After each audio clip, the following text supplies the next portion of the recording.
The presenting sponsor of Upmarket is Aereo, the best place to grow and manage your real estate media business online at aereo.com. That's ARYEO.com.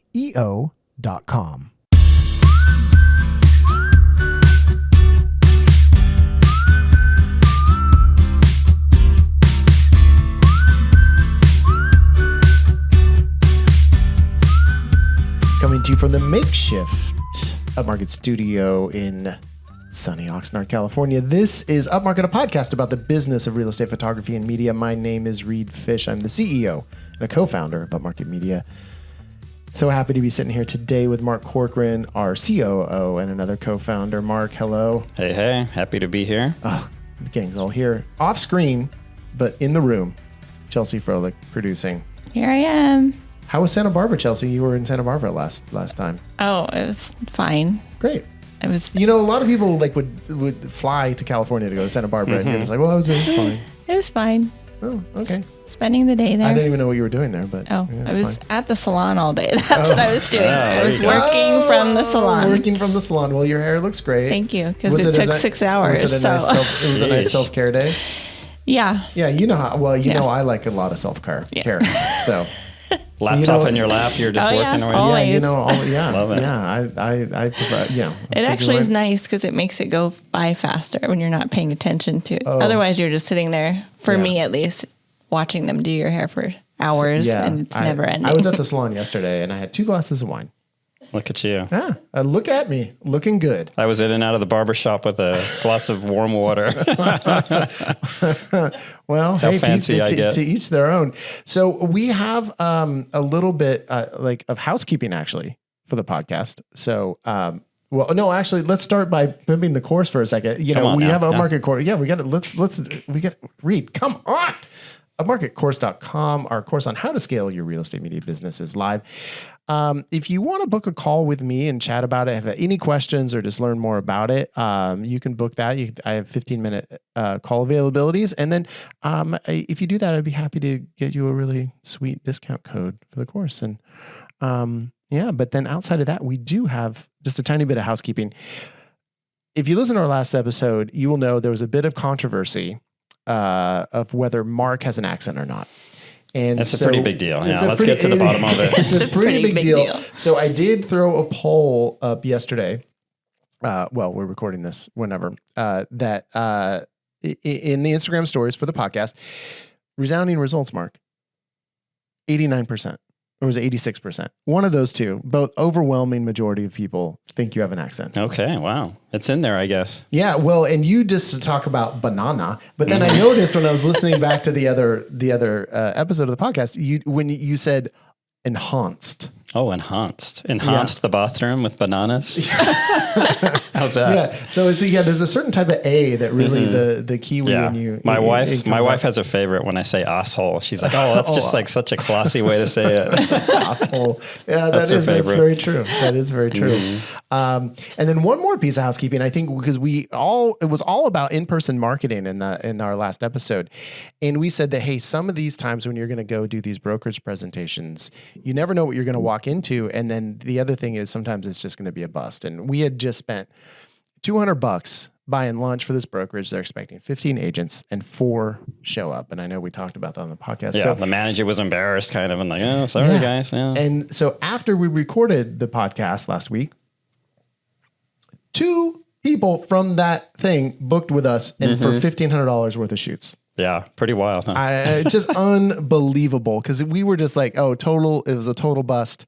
What a waste. At least we paid $200 and we each ate a sandwich. Yeah. Let's take some of these sandwiches together. They don't need all these. There's 4 people in here. Yeah. And so it just goes to show that you never know. You just got to do it. And sometimes it will be a total bust and you won't get those, but man, you just never know. And what a return on the investment that we've already gotten from that. And hopefully we do a good job and we don't piss these new clients off and they're going to, come back again and again and again. And one, interesting point too, one of the clients that booked the bigger package was someone that I'd shot for years and years ago, just one shoot randomly, and it never came back around, but that was just another touch, another reminder, another point of contact. Another touch. And I guess he liked the way I touched him this time and then he booked. So yeah, there you go. Yeah. So I think that was, very exciting. So we're just doubling, tripling down on our in-person marketing. After this, I'm going to a networking lunch. And then after that, there's a networking happy hour today. So my whole day, and now I'm networking on the podcast. It's just going to be network. So you gotta lose your voice by the end of it, man. Well, yeah, it's fine. Yeah. And then we got another broker presentation on the books for next week. So we're rocking those. Oh my God, man, we're just like on fire. Now, if there were any listings, we would actually have a profitable business. So there you go. And that goes to show though, actually, because, we're still, struggling with having record low listings here. But then when you can go in and then all of a sudden you add those 2 clients and then all of a sudden it's $1,500 in a week, it's like, well, that makes a difference. Yeah. A big difference. That really helps. Even for a big operation such as Upmarket Media. We're not the biggest operation out there. There's an example of a bigger operation in the real estate industry that I think we're going to spend a lot of time talking about today. The big boys. The big boys. So we did want to talk today about kind of big box companies and how they, I don't know, a couple things, part of it being the strategy that we as independent kind of media companies might want to have in relation to those big box companies. And then just a little more in depth about, something that just recently happened in the Facebook groups. And I think we just need to get into it on the podcast a little bit because it's interesting. And I think, it is something that we need to think about as real estate media. Well, it stirred up a lot of strong feelings, right? Like people have very strong feelings about this. From who? I don't know. I got a little hot and bothered. You were a little testy and that fired up some other people in there too. Like, wait a second, Okay. So a little bit of backstory, and it does involve Dom Wilkerson, who was on the podcast a few episodes ago. And, if you're on any Facebook group in the real estate photography world, Dom, because he's a very prolific poster. But he started this new group called the Real Estate Media, as opposed to the Real Estate Photography group. That group on Facebook is giant. I don't know, 10,000 people in it. It's a little unwieldy and, it's a lot of the same questions over and over again. And I think Dom wanted a little bit more of a refined group that also, was really about what we do now, which is video and 3D and everything. It's not just straight real estate photography. Dom started this real estate media group on Facebook and a bunch of people joined up. And then I think what happened was I think you have to be approved to be in the group, right? You have to answer a couple questions. There's nothing crazy. It's just like, are you a real estate media provider? Do you do this? Do you do that? And someone requested to be in the group who was affiliated with Zillow. The Z word came up, huh? The Z word. Mm-hmm. And then Dom posted a screenshot of that and was like, and kind of polled people and was like, well, yeah. Or I think he said or nope or something like that. Or hell no or whatever it was. Yeah, exactly. And then someone else piped up in the comments being like, what? What? Like, why would you not let them in? And then Dom was like, well, are you from Zillow? And he's like, yeah. Yeah. I was like, wait a second. He's like, that's my people. Why don't you let them in? That's my people. And then Dom was like, well, do you really have no idea why we don't want Zillow people in this group? Mm-hmm. And he's like, no. And then the guy offered to do, he said, well, let me do an AMA. And then if you want to kick me out of the group, you can. And Dom said, sure, let's have at it. It was interesting how we got into the group, right? Because obviously he didn't say in the questions or whatever, if you look at his profile, I don't know if the admins check people's profile to see what this, but it didn't say anything about Zillow. This guy was kind of under the radar. No. Yeah, he doesn't, because most people have their company affiliation in their thing, but he doesn't. And I think that I don't think that was a nefarious act, actually, as we'll go through the story. I did end up talking to this guy. But I think actually he claimed that he found the group because he heard Dom's episode of our podcast. That's right. And I didn't realize that. Your fault. Yeah, it kind of went off on him in the comments, and I was like, "Oh, he's a listener." Oh, so he did an AMA in that group that night. Mm-hmm. He didn't go so well for him. Yeah. I wasn't in the group. That was interesting. I was kind of on vacation. I was out of the group. I think you slacked me like, oh, have you seen what's going on? And I joined the group and I was like, oh boy, this is a treasure trove of goodies right here. Yeah. So basically this Zillow guy, everyone just like started pelting him. Mm-hmm. Because, and I think what happened is that, I come to find out later, he just didn't know. He didn't like the people at Zillow don't know how our industry feels about them. Yeah. He was truly that. We're like, is this guy really this naive, or is it like, they're just ignorant, or what's the deal here? Like, I don't know what it is. It's just like, maybe you just exist in this corporate ecosystem and you just don't realize, what the conditions are on the ground. And I think he found out pretty fast that, actually the way the industry feels about Zillow, our industry, is a little different than he thought. Mm-hmm. And so he was kind of, and at a certain point you kind of feel bad for him because he was like getting hammered from all sides. Yeah. And he was very, professional and seemed like a nice guy. He was trying to handle it the best way he could. Totally. And he was like a little blindsided for sure. And here's the thing. And I just want to preface this by saying, and I'm not going to say his name. We're not going to say his name on the podcast. And there's no reason to. And this guy, I talked to him, is a total stand-up guy, seems super nice. Like I have, zero beef with this person on an individual level whatsoever. I just want to make that entirely clear. And, and I just think that he didn't know. And then you are the representative of this giant corporation, and then you're going to get hammered in this. And, in a way, like he's probably a little hemmed in because he can only hit like their kind of corporate talking points. I mean, I don't know what kind of edict he has. Who knows? If he was like on a reconnaissance mission from Zillow, or if he was actually just personally curious. I think my take is that he was just personally curious. It seemed, because he's heading up this new program, right? So he's like, let me get a feel, the pulse of what the industry is and what's going on. We're part of this industry. We are now a real estate media provider, right? Because they have their Showing Time Plus listing media services thing. And that's where he falls down, right? He's kind of running that program, the rollout of it. Yeah. And so people in the group were hammering him over the pay that they're offering photographers. Cause I think a lot of people have been approached by this new Zillow arm to come and work for them, to provide the photography and stuff on the ground in the markets that they're trying to get into. And so he was getting hammered by that and was very much like, well, I think we pay industry standard. I think we pay, he had all the answers. Yeah. He seemed, we're proud of our, we've researched it and we feel this is reasonable and blah, blah, blah. Yeah. And that's, to me, that's not the angle that interests me too much. But then, he was also getting hammered on the Zillow certified photographer program, of where it was like, and I've always had a hands-off approach to Zillow. So I'm not, super well versed in the whole history of it. I think Mark is a little bit more, but there's been all these different iterations of what would be considered the Zillow certified photographer program, and like different benefits and different, what that really means. And do you get boosted, and do you have access to put video? And, it's complete, every week it's a different beast. And I think that's, and I think what people's beef about all that stuff in the groups, the way I was reading it, is so much of it is like, they just keep moving the goalpost or moving the ball. We have no idea, all of a sudden we're focusing on video. And if you do a video, we're going to, for your clients, we're going to boost their listings on Zillow.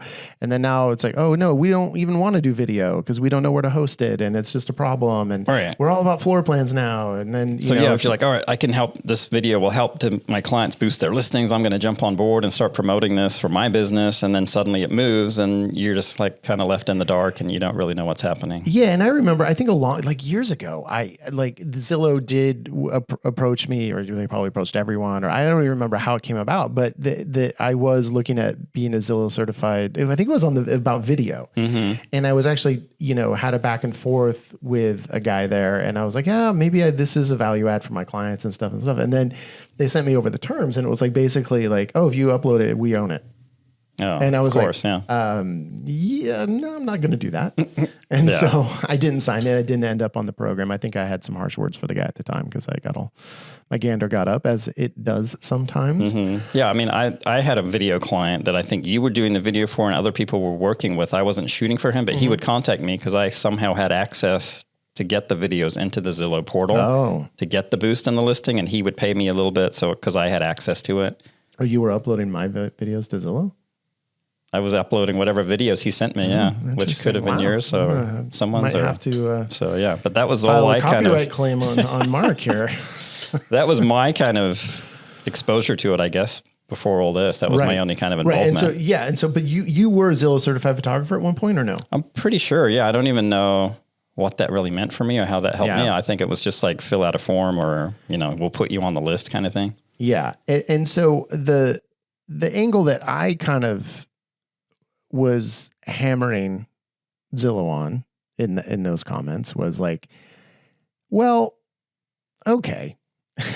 Like, how serious does Zillow like basically take copyright claims? And they say, oh, we take copyright very seriously, right? And that's like the big thing. And I think, and let's face it, Zillow has an army of lawyers. Their annual legal budget is probably 20 times the annual revenue of Upmarket Media. So they're going to figure it out. And I know they had the big VHT lawsuit, which was about copyright, and it wasn't even on Zillow. I mean, it's really granular and complicated. And I think, Zillow did have to pay out some money, but I think they are, they're covering their ass. I mean, look, Zillow is freaking smart, right? They're not, about a lot of things. Right. They're a massive technology company. Yeah. They have the resources. Yeah. And they're not gonna, I think they truly believe that they, follow copyright law. Mm-hmm. Well, they get all their stuff syndicated through the MLS. So I guess they think if it's syndicated through that, then they're getting copyright from the MLS, who should be in charge of getting it from the photographer. And yeah, basically my take is that their approach is like, well, it's like we have figured out that the way we do it is follows the law to the letter, or, they do what they need to do to follow the law. And so therefore their hands are clean. And I guess like, okay, that's fine. But I do notice that I have a ton of photos on Zillow, like from 10 years ago. Yeah. They are in no way associated with the realtor because you can make a case, right? That like right now, if they syndicate off the MLS and it says Jane Smith, our client, hired us to do the photos. She put the photos on the MLS and then it's on Zillow. Jane Smith is the agent, and here are all the photos with the listing. That is promoting the listing. That's promoting the agent. That's what they contracted you for, and it just happens to be on this other site. But then what happens when that listing is over? And I think Zillow will say, oh, we'll take it down. When the agent puts the photos on or whatever, they put what the terms of the license are, right? So then the onus is of course not on Zillow. Right. It is on the agent or the MLS or they whoever didn't check else. the box or put the limit on or whatever. Right. They just upload them. And so, so then, and I'm sure Zillow will say, look, if you contact us and say that we don't have a license for these photos, we will take them down. Right. I mean, we don't, it's like, we are shocked, officers, that there could be any gambling in this establishment. Absolutely shocked. Right. But yeah, like you said, 10 years later, there's all your photos, tens of thousands of photos from. Well, yeah. And what happens is then the onus is, of course, not on Zillow. It's on us. And we're the ones who have to police our copyright, right? So, so the tens of thousands of photos that we take every year, then we should be like, that listing sold. Let me scour Zillow to see if that, I mean, it's like, send an email, get a takedown notice. Like, yeah, we're really going to do that. No. And they know that. Right. Yeah. I mean, their platform is built on imagery, right? That's the whole point of it. Oh, it's like, Mark, how can they exist like without our imagery, whether it's yesterday or 10 years ago? Well, yeah. And I think that's the crux of it for me. Right. And I think Zillow, to me, the big question with this, and in a way that frames the entire debate, is I believe that Zillow has built this giant company in a way, partially by using the imagery of real estate media professionals. If they did not have access to our images and the stuff we produce, would Zillow be what it is today? I think there's not a single person who could say yes to that question. No, nobody's looking at Zillow for the property description. It's like saying, you read Playboy for the articles. It's like, no one's there for the articles. They want the photos, the images. Exactly. So the question for Zillow, I think, is do they feel that real estate media professionals have been compensated fairly for the value that we have brought to the company?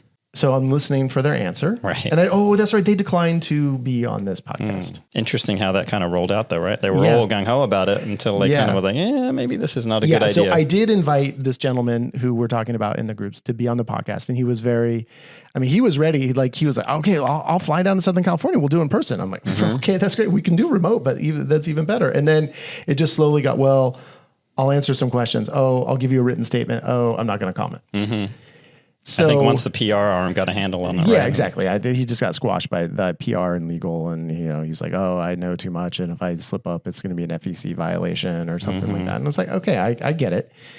And obviously, I think by going to the Facebook groups, I think he also knew that we probably have a little, it's a little bit of a hostile environment, but I think we'd be fair and firm. But anyway, he's not on. So when you ask Zillow, do they think real estate media professionals have been fairly compensated for the value we have brought to the company? Of course, their answer is going to have to be yes. And because if it's no, then that's a problem for them. Or they don't. The thing is, they don't even think about that question. Like they're just like you said. There's what's the legal way to get access to these photos, and this is the legal way. Like it's not like a right. Is this fair? Is this good for? It's like that doesn't even cross their mind. Right. So I have a spreadsheet here because I've had hundreds of thousands of images on Zillow without question over the years. And here I have a spreadsheet that details all the money I've made from Zillow. Oh, wow. Yeah. So I'm just going to go over the numbers with everyone right here. 0. All right. It's a big spreadsheet. Yeah. Huh? So we went through that, right? I've never gotten 1 cent from Zillow. Right. So obviously Zillow, we know the answer to that question, right? Yeah. Do we feel fairly compensated? Well, obviously not. No. Yeah. So now I'm not making claims of a copyright infringement. Let's be very clear about that. I'm not going to, throw that accusation out. But I wonder if there is a mechanism or a way that we could be compensated for the value that we have brought. And to me, that is the crux of all of it, right? Because you can sit in the Facebook comments and argue with reps from Zillow about, well, it used to be that you boosted video and then it's this and this and that. Well, what you're doing at that point is the argument is on Zillow's terms. You are then saying, hey, no, this is okay. Right. It is okay that all of our stuff is on Zillow without any compensation to us. And now we're going to argue about who gets better exposure on there. Yeah. You're arguing about what happens within their ecosystem instead of talking about bigger picture, like why is it in their ecosystem and how is that even working, right? Right. And they're going to, they are going to punt that question off to the MLSs there because, so what did he say? So like I did screenshot, like those debates in the Facebook group were deleted. But I got a screenshot of some of this stuff. And what did he say? He said, I have lots of thoughts about how the MLS handle copyrights and downscale photography, but I'll save that for a later debate. So I think this guy's biggest thing about, our photos getting on Zillow and going through the MLS is that then the MLS downscales them. And I'm like, I don't care. Like, I don't give a shit what my photos look like on Zillow. Yeah. and if Zillow wants high res photos, I'm happy to provide the high-res photos for whatever listing they want.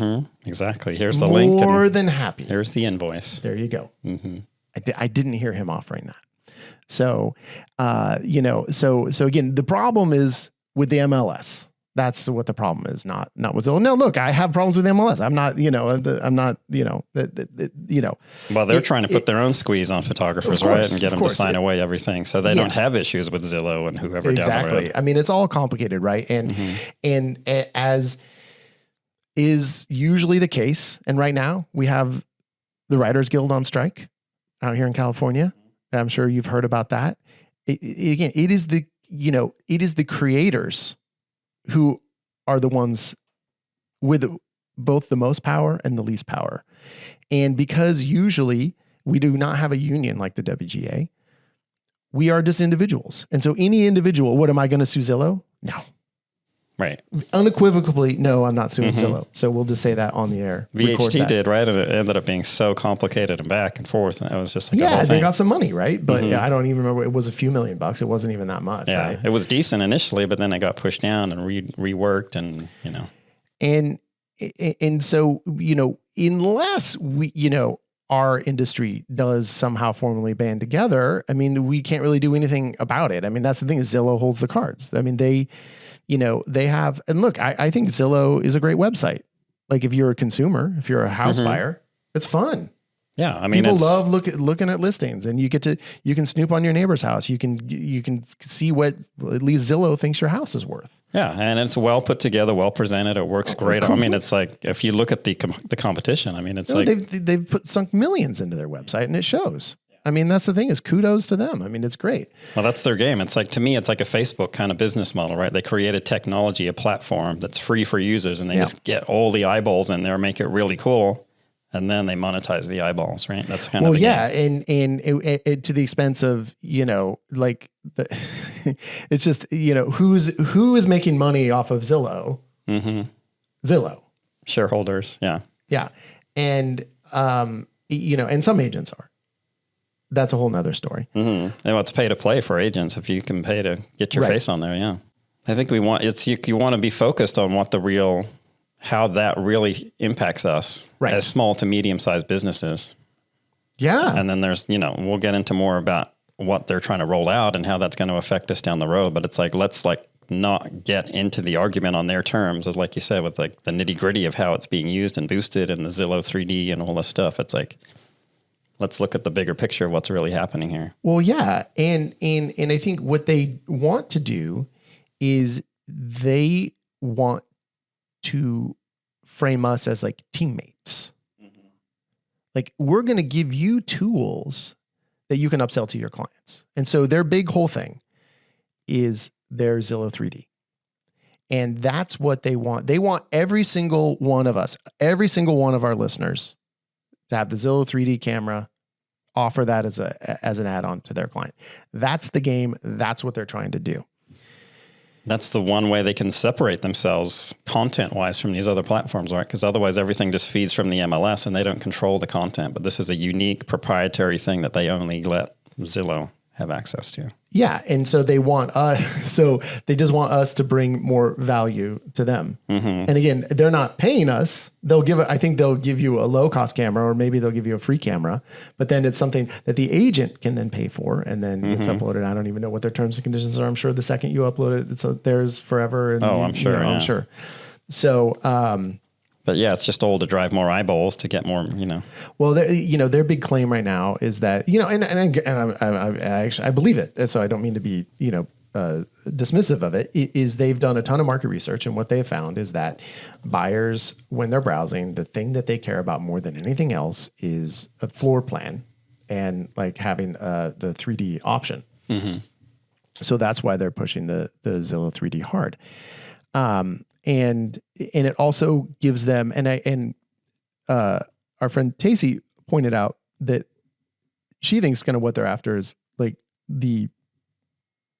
having data on the built world, is because every time you scan a space, and it's true for Matterport, it's true for anybody, they now have data on what that house or office or whatever, what the specs are of it.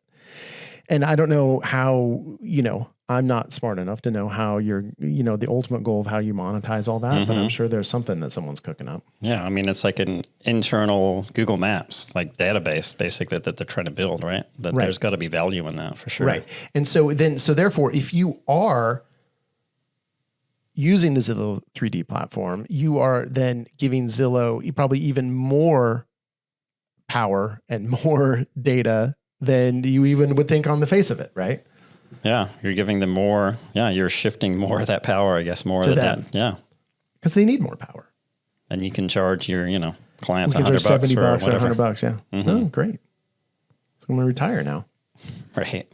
And then, who knows about the accuracy of all that stuff and the floor plans. Well, that was also pointed out. You're doing one scan per room. What truly is the accuracy of that? It's, it's not going to be like, Matterport. I mean, it's not. I mean, and that's the industry standard. And granted, I know a ton of people are not fans of Matterport or that company as well. So, so I get it. Another corporate giant, right? Yeah. And so, I think that the takeaway, from those interactions in that Facebook group was that, no one in our industry is a fan of Zillow. No. And people were really getting into, how are you going to pay them hourly? And how are you going to pay? And it was like really getting into the nitty gritty of it, where it was right. Of their Showing Time Plus listing media services product, whatever it's called, of how are you paying your employees, and everyone's all in it, for the employees. But look, I know as someone, we are employers, we have employees. And I know a lot of people, use independent contractors, or they pay per job or whatever. And, they probably end up paying more than we do, but we also pay hourly, because we in California, we have to have employees. We can't just have independent contractors. Right. And so when Zillow's getting their balls busted over the pay rates and stuff, I'm like, I sympathize with them, because I kind of know what you have to pay people. How do you come up with that rate? And it's hard. And I always wish we could pay more, but we always have, we have, our the other perks, and we, vacation and stipends, and we try to make an attractive pay package for people. But the reality is, when you're paying by the hour, you're not going to be able to pay as much as if you just pay like per job. Yeah, they might make less per job, but better benefits overall. So it's and not easy. We're paying for drive time, and anyway, it just, so it, like, and again, I think that's like, if they want to offer these jobs for people and they're not paid well enough, then no one's going to take the jobs, and they're not going to have people who are qualified and do good work. So the quality is not going to be there, or the consistency, or whatever. That's kind of a marketplace issue of where, if they're setting the market for, whatever rate, well, they're going to find that it works or it doesn't work. And if it works, then they're paying the right rate. I get it. I mean, I don't know. I mean, I'm a man of the labor. I want more money for workers. So I do sympathize with that as well. Yeah. And it's, they're kind of rolling it out. So I don't think they know it'll be tweaked and modified, obviously. I'm sure it will. And it's different in different markets. But hammer them over that. I mean, hammer them over anything. Cause I think, they are kind of the industry leaders. So I think the more we can call them out on their BS, I think the better it is. But pretty fascinating how naive they seemed initially, coming in. They're just like, well, yeah. And I think a lot of people, and I have, my bee in my bonnet about like the kind of building their website off of our photos, of our content. But, a lot of other people are just felt jerked around, feel jerked around by them. Right. Totally. So it's like, I'll jump in and jump on board, but then it moves around. So the takeaway is there's not a lot of trust in our industry for that. And of course you have like what we all think of as, a wolf coming in saying they're a sheep. And you're like, well, I don't know. I'm not sure if I quite believe that. That's definitely what it felt like. Yeah. Yeah. So. And didn't even know he was a wolf. right. Thinking he's a sheep, actually. Right. Like, a big sheep, extra fluffy. Right. But pretty fascinating. Yeah. So I think that's good for this. And then in the second half, I do want to talk about Showing Time Plus, Zillow's new listing media services operation, and what I think their plans are, and kind of what we can do, because I think we just don't want to tell fun stories about Zillow and rag on them. I think we also want to make sure that we have it in the context of what this podcast is about, which is about how we can scale our businesses. And as we're scaling our businesses, we do have to compete with these big box corporations. Yeah. So I think knowing what they're doing and knowing how we can market against them. And in fact, they actually gave us some ideas about how to do it. So we'll go over that. And so we'll actually try to bring some real value to the people after we do an ad and a social media sidebar. Let's get into it. On.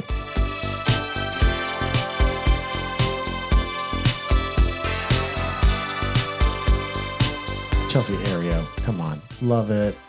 Love Aereo. Big news out of Huge Aereo news recently. We just noticed they didn't really announce this, but we're going to announce it right now. It seems like in the section of Aereo, when you're in there and you can put all the media that you produce into the sections on the listing page for the shoot. There's a section for floor plans, and it looks like they just changed it from floor plan, all one word, to floor plans, 2 words. Woo! So did we, by the way. Yeah, we were an industry decision. leader in that. We did that before. We didn't let them know, but then Aereo came in hot and divided the word floor plan into 2 words. Great minds think alike. Do you have a great mind? I would, if you do, you want to align yourself with another company that has a great mind, and that is Aereo, the best way to manage and grow your real estate media business online.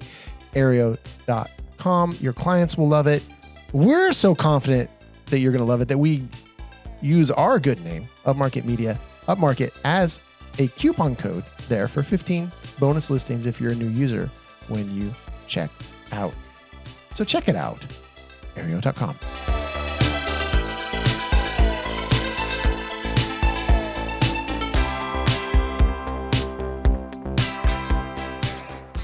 Chelsea, do you know what the fastest way to create a finished floor plan is? What? Yes, you know. It's Second Floor app. I know. Second Floor app. And you know what they do? They also use 2 words to say the floor plan. Yes. Yeah. Yeah. So there you Everyone's go. getting on the train. Another great mind. Aereo, Second Floor, Upmarket, all have decided floor plan is 2 words. But look, with Second Floor app, you get instant results and you get real-time feedback as you scan. And it has in-app editing tools and unlimited floor plans for the duration of your subscription. Unbelievable. Can't beat that. We love Second Floor app, and they love us too. And so therefore, if you go to secondfloorapp.com/upmarket, you're going to get 1 month free. Just by doing that, you get a free trial for a month. You're going to see how amazing Second Floor app is. You'll love it. Your clients will love it. And the great thing, I still cannot get over this, is that you can deliver a floor plan to your client while you are on site. It's that fast. It's, dare I say,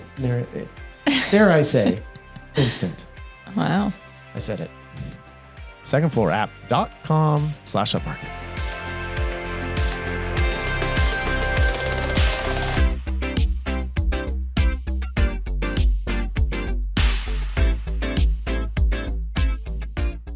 Our social media sidebar today is sponsored by none other than Local Marketing Department, your white label source to become a realtor marketing agency, not just a real estate media company. Right, Chelsea? Right. Brand those realtors. Brand those realtors. That's what we're all good marketing. Yeah, good marketing. That's what we're all about. My goodness. We're just a mess, but local marketing department's not. They're going to help you look good to your clients. You're going to be able to walk into a brokerage presentation. We're all about brokerage presentations these days. Chelsea, you schedule them. Yep. Yeah. So, we've been having tremendous success. And one of the things we talk about in those brokerage presentations is that we are not simply just a real estate media company. We do realtor marketing.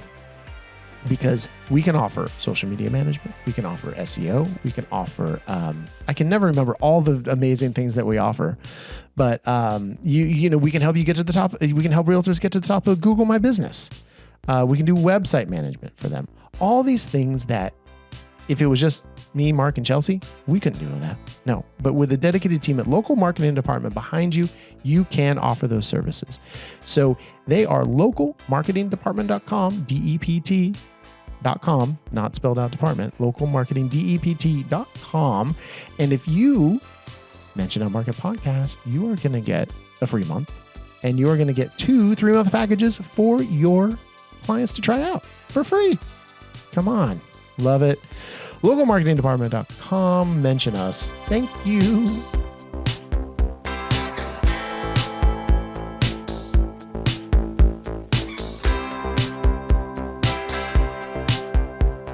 So for the social media sidebar, look, we're Upmarket Pod across all social media. We have a website, upmarketpod.com. You can get on our mailing list. Contact us. Love us. Love us. We love you. Love up on us. Yeah, come on. Love up on us. Yeah, that's it. We love up on us.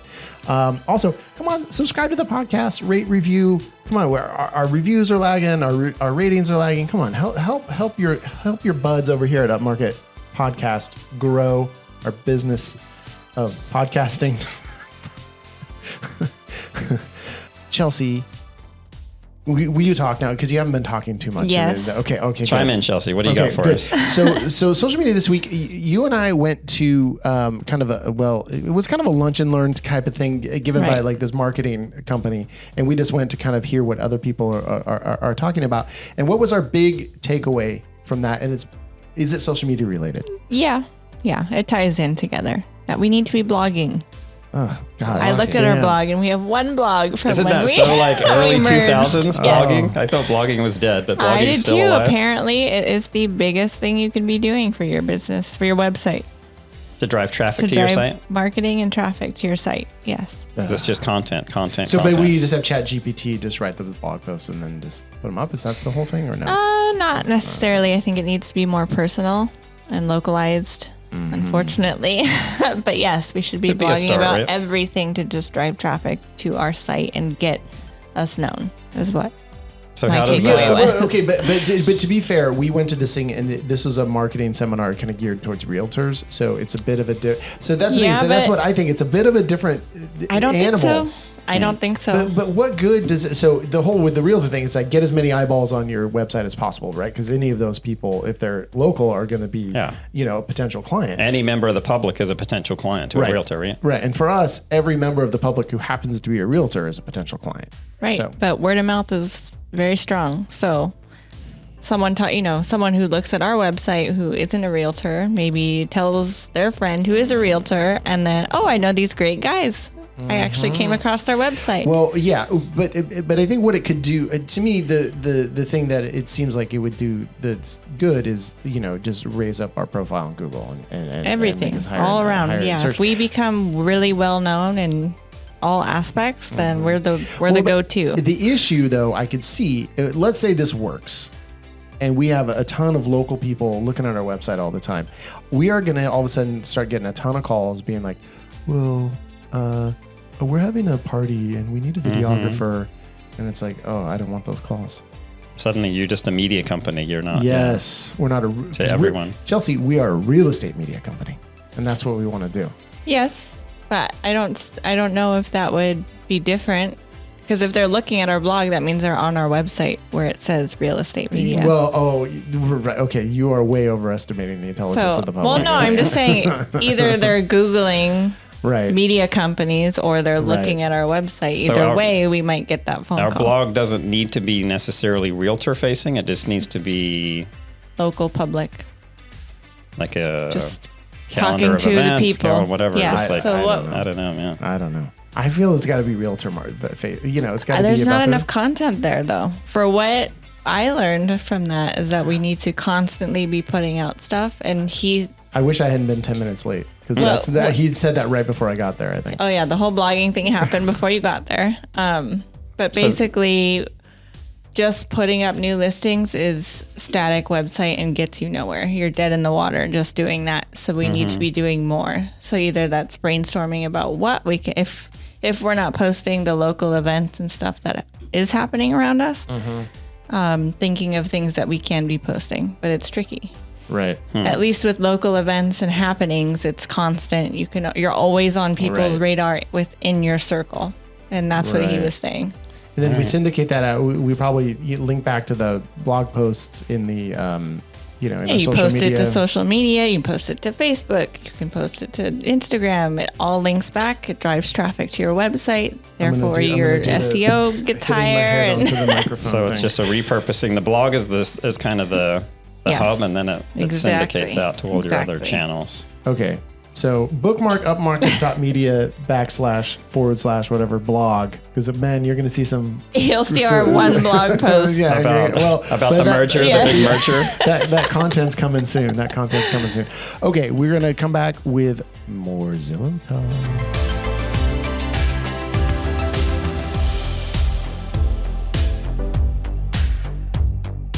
Okay, so I think the whole reason this one guy, the Zillow guy, was in the Facebook group in the first place is because they are launching Showing Time Plus. Ooh.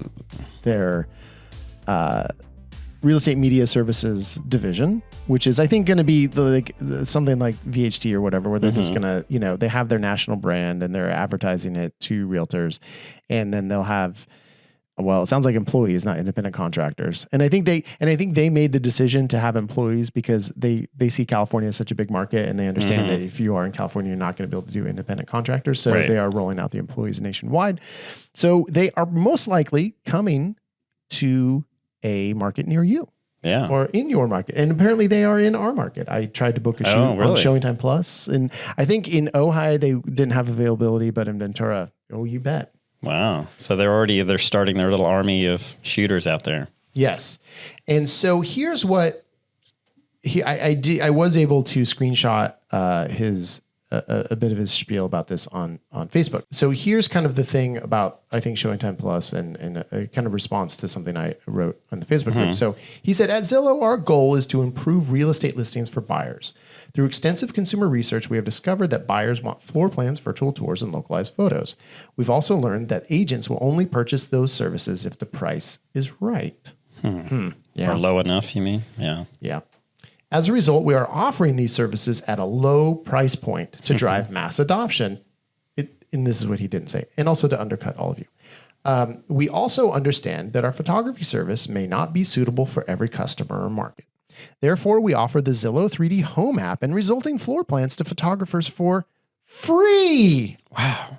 So generous. We know there is some concern about Zillow taking over, but no single large-scale photography company has been able to gain more than 3% market share nationwide, including Matterport's VHT acquisition. You can check out their our sales team tells us daily that it's unlikely we'll win over agents who love the work their photographers already do. So my unbidden advice is to double down on those relationships. We view VHT and CoStar as our main competitors. We see the approximately 30% of listings that do not have professional photography and the greater than 60% of listings that don't have floor plans as the opportunity. So what they're saying is, don't worry, we're coming to your market and offering the same services you do for a third or half the price, but we're not out to get, we actually are helping you. Yeah. Don't look at us as competition. We're just going to scoop up the other people that aren't using anyone yet for a low cost. And, we won't impact your business at all. Oh, God, no. No. Why would you think that? Yeah. And then let's, come on the podcast and talk about how great this program is. It's like, yeah. So look, and I think I agree. There is no one with more than 3% market share, but that's nationwide market share, right? So maybe VHT in a certain market may have 20% market share. I don't know, because I don't think you can get photographers in actually every single market anywhere, right? So if you're taking all the listings in the whole country as a whole, well, sure, no one's going to have more than 3%. But I also don't want to lose 3% of my business. And I guess their supposition is that they're creating business, that they're not going to take our clients, right? Right. And it's probably true, because I think for the prices that they're offering, their product is not going to be great. I mean, I just don't see how it is, right? It's just because they're not going to have necessarily employee loyalty or anything like that. They're going to have a hard time staffing things, right? I would think the quality will be lower and the consistency will be lower, and the availability. Yeah. These are our opinions. We don't know. These are just opinions. Right.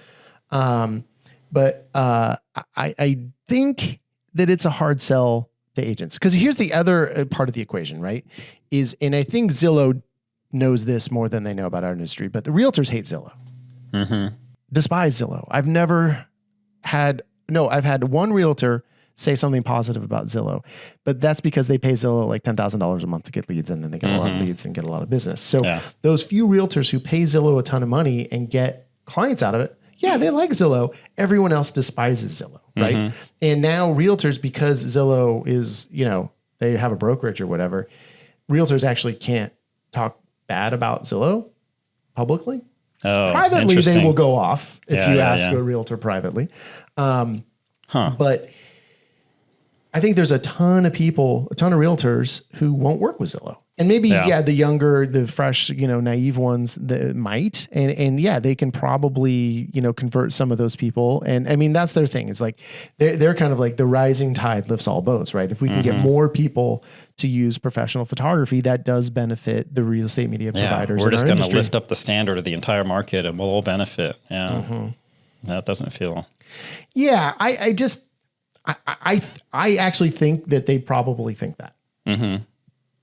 Yeah. I disagree. But realistically, they're going to pick up the people that are very price sensitive and they can, I can get this and this for that much money. Well, sure. Why not? And that's not our ideal client. I mean, there's no bones about it. I mean, I will agree. If someone is that price sensitive, we don't really want them as a client. But I do think there probably are a few people who have used us who that would be attractive to. There are, so I think we could lose clients to this. It's just all a hard sell. And right. And the whole thing about what is driving this, I believe, and I think kind of what this guy told me, and I think told Dom, because Dom and he went out to lunch because the guy lives up in Washington, right, is that their big play is the 3D, right? And that they would, if they could get every real estate media company to offer Zillow 3D, that they would, get rid of ShowingTime Plus. So they're not in it to like. So I don't know if that's actually true, but that's what it sounded like. Like that's we wouldn't be promoting ShowingTime Plus if everyone was using the Zillow 3D. It's really just to get Zillow 3D going. And here's the thing: they are going to continue to have to offer ShowingTime Plus because you will not see Zillow 3D being adopted by people in our industry en masse. Is that how you say that? Yes. Oh, now you have an accent. Look out. Here's the thing. I mean, some people do it and like it and promote it, but I mean, it's here's the thing. If they sent us a Zillow 3D camera for free or whatever, I think it's a Theta Z or whatever it is. Yeah, a little 360 camera. I would sell it on eBay.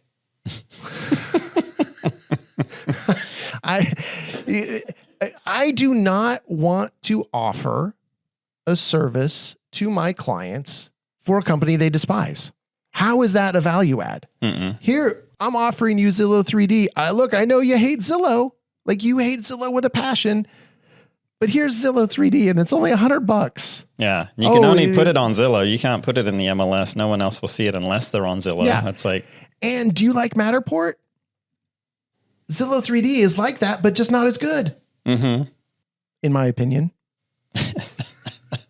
Less accurate in our opinion. Well, yeah, I'm not going to make any claims to the accuracy because I have not done the research. I don't know. And I've never used it. So I just know as a consumer, because I occasionally look at a house that I might think about purchasing.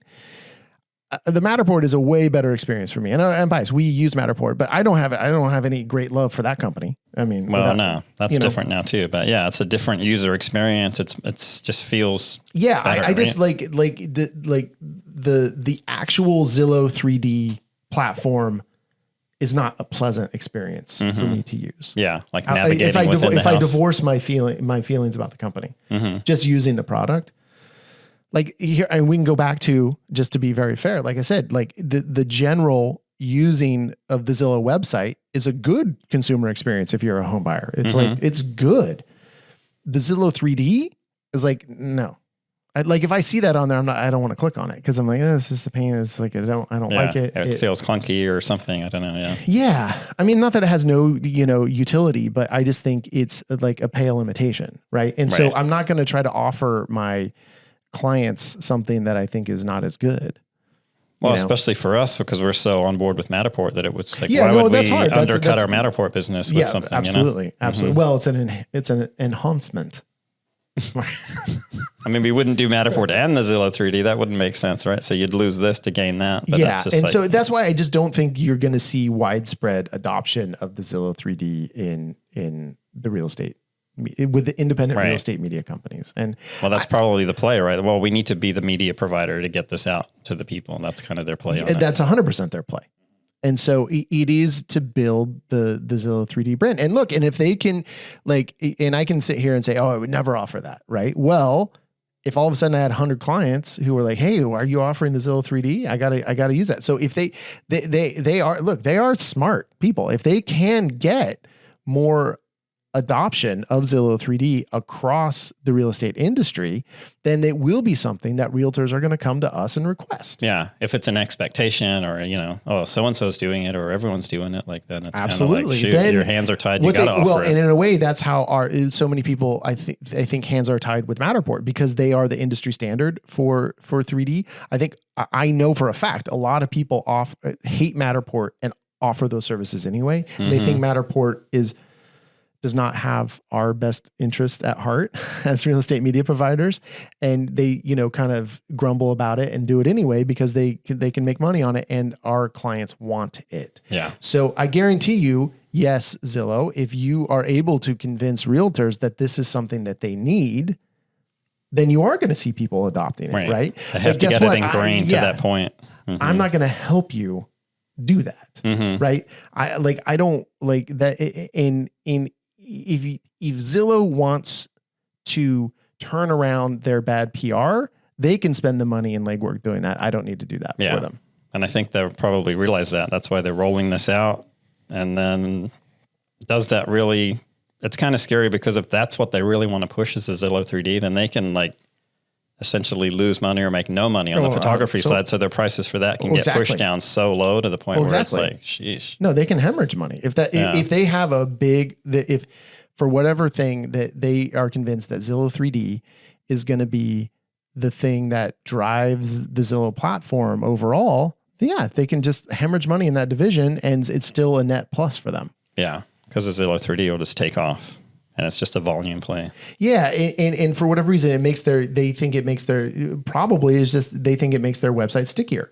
Right. And I mean, that's the whole thing, is they just want buyers to be on that website longer and longer so they can sell more ads to realtors, so they can sell more, you can get more leads, because that's where they're going to make their money.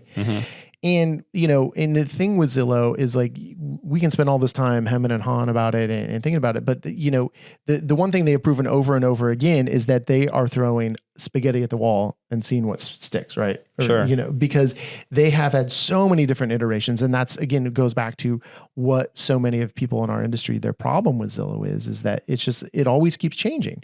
So I think it's a fantasy on their part. I think that, that the Zillow 3D is still going to be the thing in 3 years that they're all in on. It's because they're going to move to the next shiny new object. The technology changes so quickly, and obviously their platforms change so much already. Well, and if they can actually make Zillow 3D something that is, on par with Matterport, and I know they literally think it's better than Matterport. Right. Well, the way they promote it, it's quicker, it's easier to do on site. No, but I talked to the guy on the phone, and I think he genuinely believes that it is. And look, we can all have our own beliefs, and I think that he genuinely believes that it's a better product. I just don't see it. I have not been convinced of that. Yeah. No, me neither. I haven't had a good experience on it where I felt like, oh, this is pretty cool. I might want to do this. Yeah. We are talking about that a lot, but I think the takeaway from that is and he said it in here, right?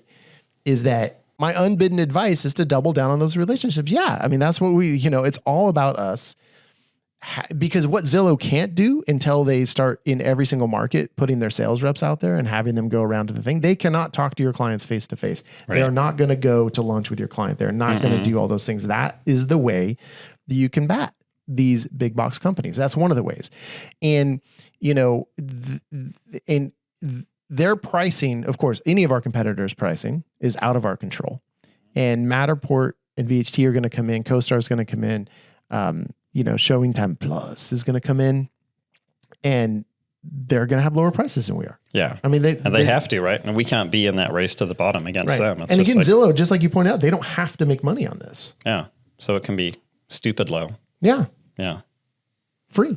Oh, they can give away the camera for free to all the photographers. Yeah. So we're not going to beat them on price. Never. No, that's not the play for us. No, not at all. It's just remembering what your value that you bring to your clients is. And it's going to be the personal touch. It's going to be the quality of work. It's going to be the reliability. It's going to be, superior image quality. It's going to be, using superior technologies that aren't accessible to, people who are affiliated with one brand. Well, and there's the thing, you can even go the other way. Well, VHT is not going to offer Zillow 3D. Right. No, they've got their, yeah. No. Mm-mm. So there's 3% of the market that is not going to ever offer. It's untouchable. 3D. Yeah.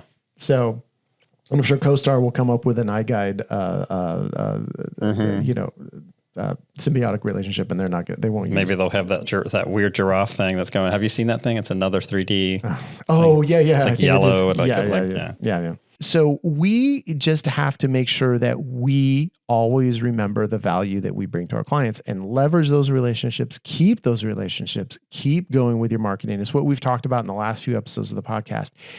Zillow has a bigger marketing budget than Upmarket Media does. Yeah. Without question. They have an army of salespeople, I'm sure, calling every agent in the country, trying to get them on board. Absolutely. Absolutely. And if they want to target us, they can come into Ventura County, and maybe they will after they hear this podcast, and they're like, let's screw these guys. Yeah, that's our case study. We're coming in. Exactly. Yeah. So we'll inundate, let's offer free photo shoots. Let's, but they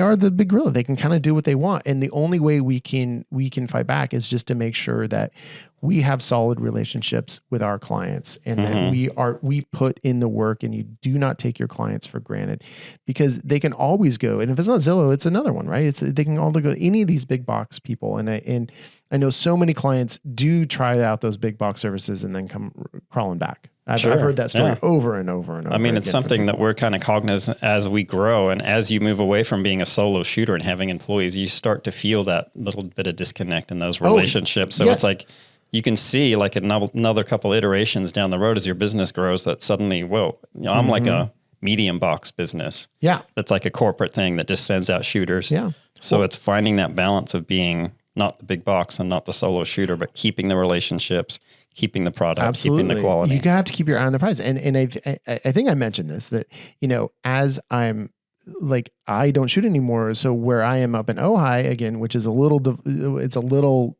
afar from Ventura, where our core of our business is, and now that I'm not servicing those shoots up there anymore, I've seen the cracks start because I am not on the ground.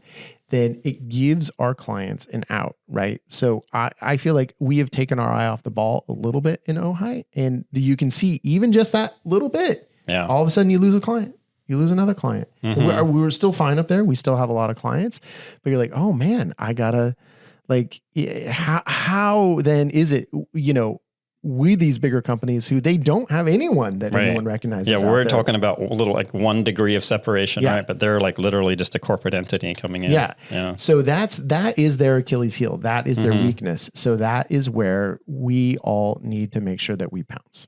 Yeah. Keep everything solid. Did we cover it? I'm sure there's people listening saying, man, what about this? And what about that? Everyone's very strong opinions about this stuff for sure.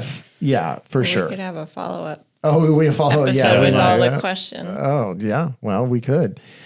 And I know I did have a list of questions, but then we're coming up on an hour here. So I think that's pretty much where we got to roll it. So yeah, if there is demand, maybe demand, as Mark would say. Oh, nice. Yeah. Then, maybe we will kind of have a continuing conversation about this. Because we do have to always be taking stock of our competitors. And I don't feel particularly threatened by the big boxes, but I will keep my eye on it. And I might start to feel threatened in a month or in 6 months, or, and who knows? And especially if who knows what the real estate world is doing right now in terms of listings and everything else. And then maybe agents will feel like they don't have enough money, and they're going to be, going the race to the bottom prices. So I don't know. We always have to be aware of that stuff. So totally. Yeah. That's pretty fascinating. Yeah. I mean, the biggest thing that you want to do to combat this, the last thing is, like, you want to make sure that you take action to do the things that you need to do to keep your business strong, which brings us to our action items. Yes. What do you got for us today, Reed? You got a doozy? Oh no, I don't have one. Oh, you're still baking yours in the oven. Yeah. So you said you had one in your back pocket. I got one. Yeah. Okay. This actually came out of social media, and I'm a friend of the pod. This would have been good for the social media sidebar. It could have been. Yeah. I mean, I found it there. It's not necessarily related to that, but it's our friend Nima Mohammadi. Oh, Nima. Yeah. Out in, I think he's out in Maryland, somewhere on the East Coast. Yeah. Recreative Visual. Yeah. He's got a cool company. He's got the same colors as us. I don't know if he found us, or we was just first with coincided, that, but I was like, yeah, it's kind of cool. Yeah. But anyway, he threw up something on social media that he leaves behind at every shoot. And it's kind of like a stager, stager comes in, does their stuff. They leave their pretty little frame with their thing in it, a little stack of business cards. He has like a little tent card or a table tent, whatever you call it, that he will drop at the end of a listing saying, this property was photographed by Recreative Visual and and here's how you can find us. And it's like a little touch point. Are we saying that still? Another one. And I think, it doesn't work for every listing. Right. But it works if it's a staged listing and broker caravan's coming through the next day, then maybe the agent's going to rip it out of there. Who knows if they keep it or not. Right. But it's just another little way that agents come in and be like, oh, this was shot by so-and-so. Right. I would often put the, back when I was shooting, and it was a staged house and the stager would leave that crap out, I would just put it in a drawer. Yeah. For the shoot. I know. And then sometimes I'd forget to put it back and I felt kind of bad because I want our affiliates to, the other affiliates around to totally done that too. Yeah. But I thought it was, it's an interesting idea, something we might want to think about or talk about or. Yeah. I mean, we just got more business cards printed. We did. Yeah. So it's, when we post stuff on social media, we're tagging the agent, we're collaborating, we want to share who we're working with. So this is just another way to let other agents know, oh, so-and-so is working with this agent and that agent, and just keeps putting your name out there. So pretty cool, Nima. I'd like to hear, from him, maybe how he. Wait, are you issuing an invitation, a podcast invitation? I'll reach out to him and get his input on how he, a feedback or if he's gotten business from it, direct calls from it, or how you track that. Well, we should have Chelsea reach out. Nice. Because Nima's a Chelsea super fan. Oh, that's right. That's right. Oh, yay. Okay. I have an action item. I was just kidding. I was just kidding about not having just one. Pulling it out. Okay. So as everyone knows, I've been working with an executive coach. And so the thing, and this is so basic, but for me, it's pretty crucial, because I'm much more of a guy who's like my task list, as Mark would say. Now you're like my wife, just mocking me. I'm not mocking you. I see the opportunities to point out rightfully that you do have an accent. All right. Pouncing on those A's. Yeah, there's no mocking, man. It's all love. It's all love. I'm a task list in my head kind of guy. So therefore I forget a ton of stuff. And I don't follow through on a lot of stuff. So what I've been doing at the beginning of each week is just making a list of the stuff I want to accomplish this week. And some of it is incredibly tiny. And in fact, my on my list recently was post the poll about Mark's accent on Instagram. Look at you. Because you thought of it on the pod and you're like, oh, maybe I'll forget later. Right. And then all of a sudden I would be, oh man, I forgot to do that. And now, so you can really put stuff that is that simple on there. So I have like probably 15 or 16 kind of mostly varying levels of easy things on the list. And then I have, a longer range list of tasks that I can't accomplish, but I can at least make some headway on. Like it's, we're trying to go into another market. So make sure that we think about, whatever X, Y, Z, I do a little bit of work on these kind of ongoing projects. And then I have a little section for my personal goals, like, doing swimming, like we talked about on the last one. So, and then I found, and I don't have like a big task manager because I've been really trying to more integrate a lot of Slack stuff into my daily process. So I can either set a Slack reminder, so I have the list, and what I do is I DM that list to myself in Slack. Right. I do that too. So then I can look at it, and then you can do the edit function because you sent the message, then you can edit it. And so then I'll just put a check mark in the edit. And so, nice. And so on.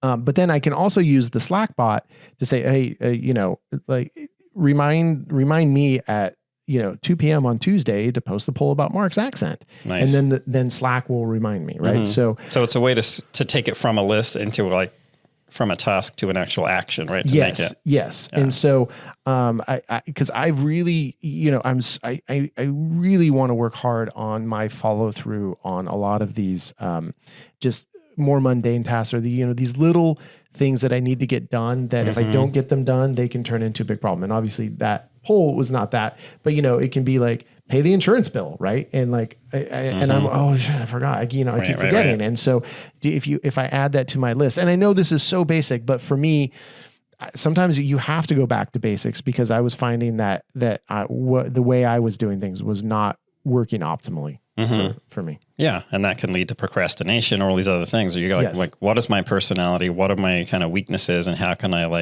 hack myself, right? Support myself. We should have an episode of all my weaknesses. Oh boy. You get the first half and I get the second half. That would be a two-parter. Yeah. Okay. I like it, man. Good action. We did it. Thank you, Chelsea. Good. Glad you're here. Me Sorry too. You're not on camera. It's okay. Okay. Thanks, Chelsea. That was fun. Okay. We have another episode coming very soon, as always. All right. Thank you, everybody. Thanks, guys.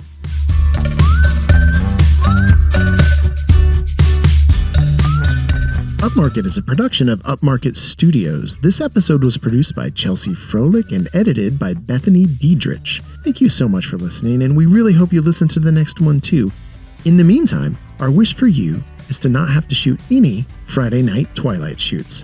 Thank you for everything.